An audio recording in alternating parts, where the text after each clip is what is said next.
Hi Plant Kids! Hapon na naman ng linggo. Okay, so ngayon excited ako kasi dumating na yung hindi ko in-order, nabili ko kasi matagal ko na itong nakikita.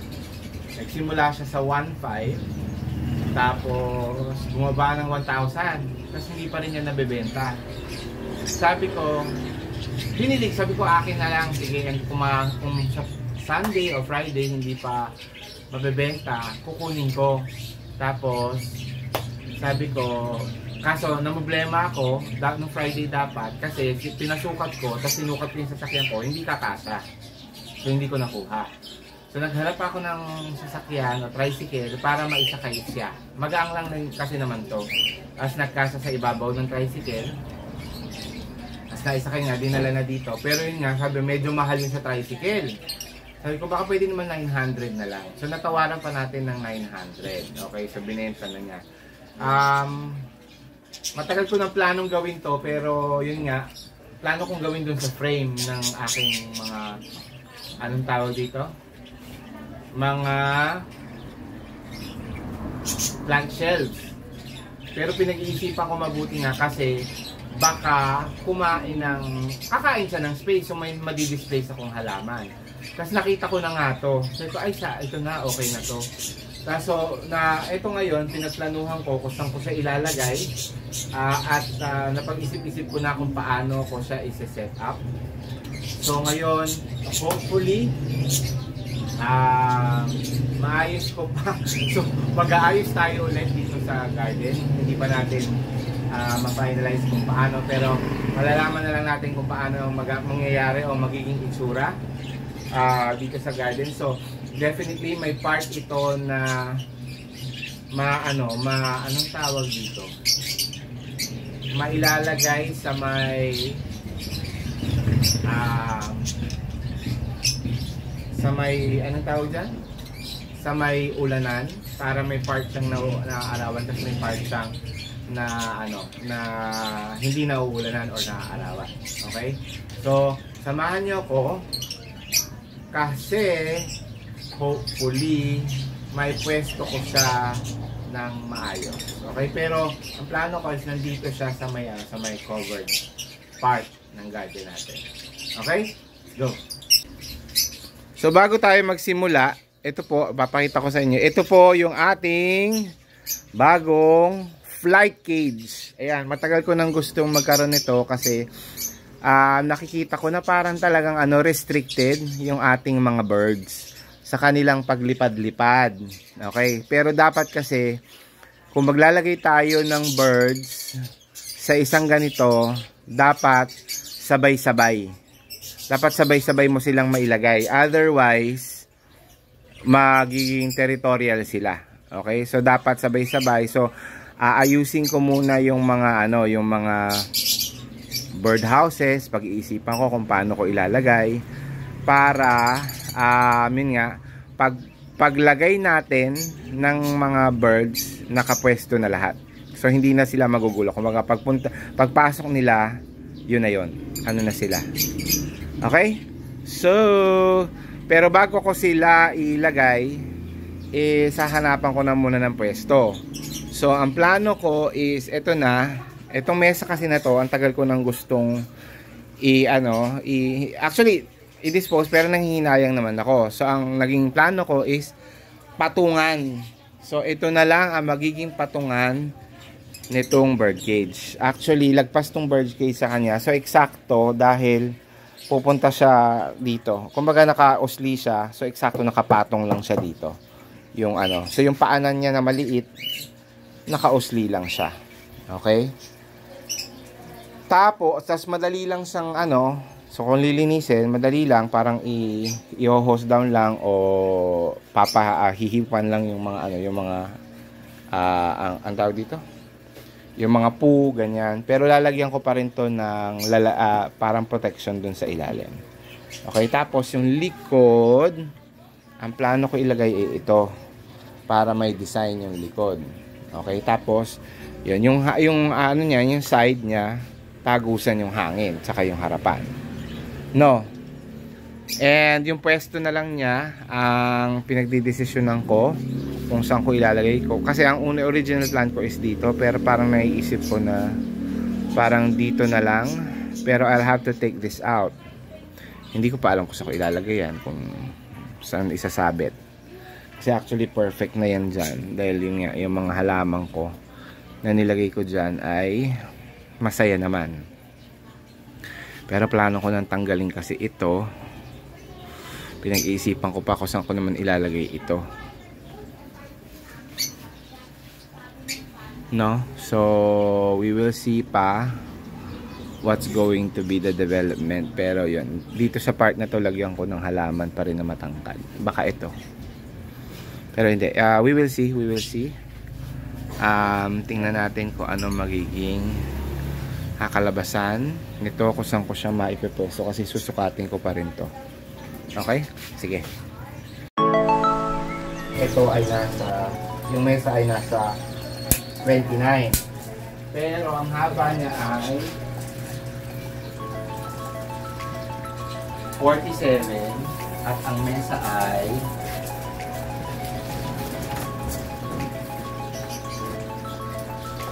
nasa 45 lang.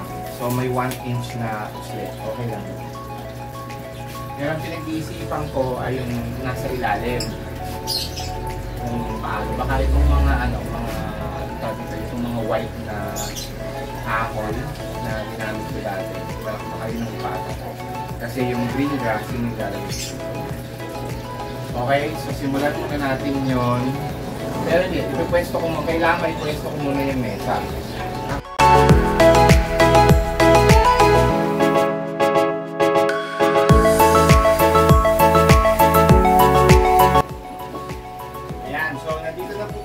Hinapon na tayo kasi umalis ako. Hinapon ko si mother. Tapos, ito, meron pala siyang mga ganito. So, nakatambak. So, ito ngayon, gagamitin ko. Imbis na bumili ako, buti, nakahingi tayo ng ganito. Okay? So, kasi, ito palang, itong mga chicken wire na ginamit is medyo malaki. Naalala ko kasi, yun yung ginamit ko dati doon sa kulungan ko. Nakakawala yung mga ibong ko. Kaya ngayon, I won't take chances. Lalagyan muna natin ito bago natin ilagay yung mga ibong. Kasi set up na natin ito. Okay?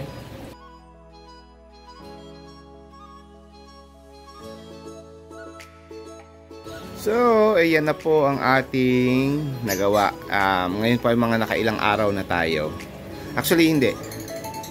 Lagpas 1 linggo na yata o may 1 linggo na rin na natapos natin yung bird cage or flight cage ng mga outs natin. Medyo na sila. At home na sila. Halos lahat ng bahay or nest box ay may mga nagkapwestuhan na sila, kumbaga.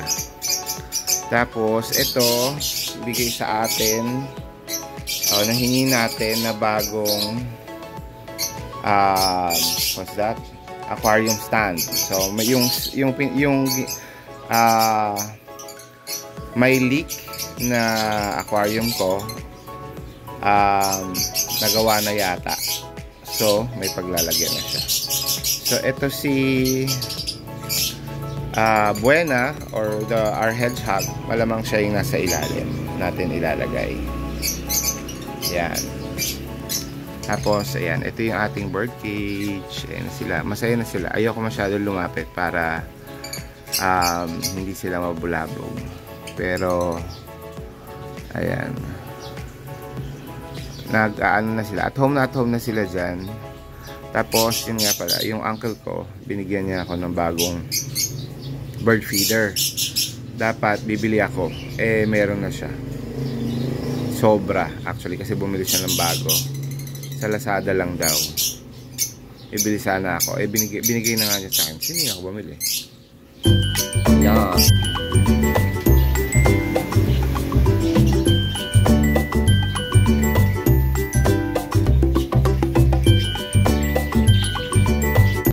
So ito cage na to, naghahanap ako ng mga finches. Parang finches ang gusto ko dyan sa sa cage na yan. Tapos ito ngayon yung mga blanco. Kasi lahat sila nandito. Pati yung nandun, tinanggalan ko na yung dalawang yun. Pero plano ko ilipat yung aking mga parakeets doon sa mas medyo malaki. Kaso gusto ko nga nasa labas lang yung mga cage. So ayusin ko muna siya. So ayan, ito yung mga cage natin na walang laman. Ayan ngayon ang ayos ng ating mga plants. Kasi nga ito yung nawala dito dahil andito sila ngayon. Ayan, ito yung aking pinakabagong leaf ng ating Gloriosum. Ganda, no? Tapos ito, nag-over na naman siya sa kanyang si Red Anderson. So baka Red Anderson ba to? Oo, Red Anderson. Baka putulin ko na naman siya tapos tanim back there. Ito rin si ayun, what's his name? Si Adansoni ay nag-grow na naman doon. So baka kunin ko ulit yon. Meron naman akong pot dito, ayan. Baka idagdag ko dyan. And then ayan, nandito rin na rin si Amidrium, dito ko nilagay. At saka si Manjula. Dito na muna sila. Kasi nga nawalan yung lalagyan nila dito. Pati ito si Emerald. Ang ganda nitong Emerald na to. Ang ganda ng pagkaano niya. So dito ko muna sila nilagay. Okay.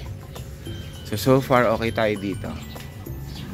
Tapos dito sa loob, sa kabilang garden, sa open garden natin, ayan. As I said, ito na yung mga kulungan natin dito. So pinag-iisipan ko siyang ihang actually. So malalaman natin kung kaya pa yan. And then ayun nga yung ginawa natin ng mga mga makukulit. Ayan. So ito yung ito na clear na natin. Na-spread out na natin yung mga plants dito. Oy! Labas dito. Labas! Yung mga hanging ang hindi ko pa naayos. Ayan, may mga nato yung kasi nakalimutan ko yan eh. Kaya ilang araw parang every 2 days yata na ako nakapagdilig ngayon. Because of that, namatay yung ating duck feet again. So wala tayong magagawa. Napapabayaan sa dami ng halaman. Dito, ito na yung yung ating mga anong tawag dyan, ito yung nangitlog na ng mga African lovebirds ko. Tapos ito si hindi wala pang pangalan to. Ito yung dalawa kong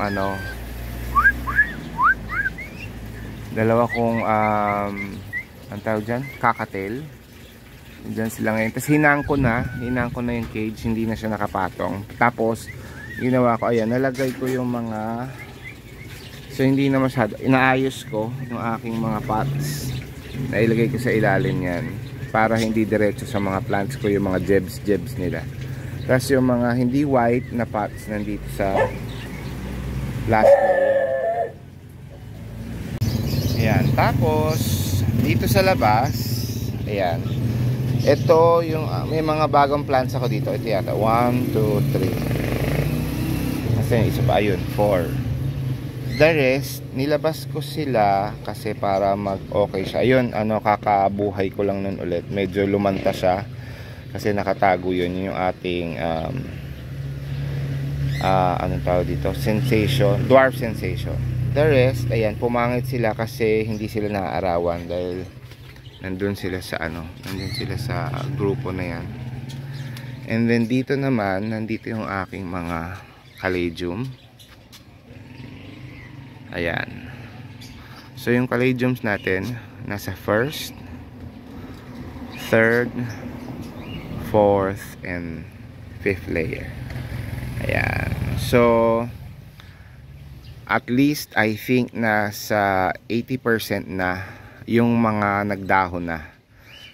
I think malaking tulong. Nakakuha ko ng tawag dito, ng tip na since medyo ano ngayon, tag-init, magandang merong ayun, merong plato or what you call that, tagasalo ng tubig para nakaano siya, naka bottom watering lagi, at dumami nga naman ng dahon simula nung ginanon ko. Ayan, oh, ang bilis niya magdahon ngayon. So hopefully, kasi ang kalabang ko lang sa caladiums ko ay mga uod, kaya nauubos ang dahon. Pero actually, anong katulad nun, no? Ang daming dahon. Mabilis at marami sila magdahon si caladium eh. Ito rin, no? Ito pa. Ayan. So hopefully, ayan, lahat sila dumami na. Sinaratiwat to. Si Pinky Boy, ito, tingnan nyo, ang ganda ng dahon nito si Pinky Boy. Ayan, 3 na dahon niya. And then, ayan, yung iba. Ito, medyo dark. Ang ganda. Nakalimutan ko pangalan yan eh. Ayan. So, hopefully, ayan, lahat sila ay magtuloy-tuloy na. Bago tayo mag-end, I would just like to thank everyone kasi nga po, tayo po ay monetize na. Yay! Thank you very much sa ating lahat ng supporters, lahat po ng mga tumutulong, lahat ng mga sumusuporta sa ating channel. Maraming salamat po. I just hope that, you know, moving forward, mas ma-enjoy nyo yung mga ibibigay nating mga videos para sa inyong lahat, no? Maraming salamat po ulit sa pag-antabay, pagnood, pag-like, pag-comment. Lahat po yan nakakatulong po sa atin, no? So thank you very much, Plan Kids. Okay, at tayo na po ay successful na and official na YouTube partner. Alright, so thank you very much also YouTube. At bilang pasasalamat, gusto ko rin pong magbigay ng shout out sa mga taong naging malaking bahagi ng pagkaka-recognize ni YouTube sa atin bilang partner. Okay, so maraming salamat po kay Admin Nori Aganya, kay Mama Donna sa pagtulong sa akin, at kay VJ Succulents sa pag-introduce sa akin sa grupong ito, and of course kay Admin Beng, maraming salamat din po sa grupo, malaking tulong po sa akin yan. At of course sa mga teams natin, sa Team Promote, sa Team Plant Lovers Garden, and then sa Team Hearts Replay, and then lastly po yung mga mga Team Japan, mas lalo na sa Tres Marias ng Team Japan, of course. And then malaking tulong po talaga lahat ng mga tinutulong at binibigay nyo sa akin support. Okay, so again, bye Plan Kids.